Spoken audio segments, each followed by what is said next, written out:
नमस्कार. लोकसभेला झालेलं मतदान बघून या नेत्यांची लागणारे विधानसभेला प्रतिष्ठा पणाला. दरम्यान राज्यात 48 लोकसभेच्या जागांसाठी मतदान प्रक्रिया पूर्ण झाली आणि त्यात असे दिसून आले की मतदान हे महाविकास आघाडीच्या बाजूने जास्त झालं.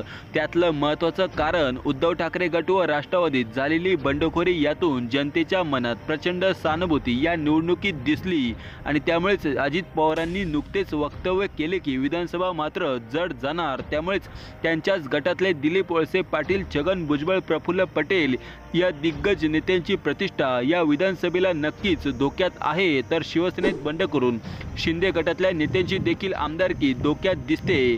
एक नंबरलाच संतोष बांगर यांचा नंबर आहे, तर दादा भुसे तसेच कोकणमध्ये तानाजी सावंत यांची देखील आमदारकी या निवडणुकीला जनताही धोक्यात आणेल असे स्थानिक परिस्थितीचा आढावा घेतल्यानंतर समजले. यामुळेच अजित पवार व शिंदे गटात मोठी खळबळ उडाली आहे. यातून राज्यात लवकरच मोठा राजकीय भूकंप परत होणार. मित्रांनो, राज्यात भाजपच्या विरोधात गेलेलं वातावरण, त्यामुळेच अजित पवार शिंदे गट यांची चिंता चांगलीच वाढली आहे. त्यामुळेच विधानसभेला उद्धव ठाकरे व शरद पवार निवडणुकीचा कला त्यांच्याच बाजूने दिसतोय हे बाकी स्पष्ट दिसून आले. मित्रांनो, याबद्दल तुम्हाला काय वाटतं कमेंट करून नक्कीच सांगा. तुर्तास धन्यवाद. जय महाराष्ट्र.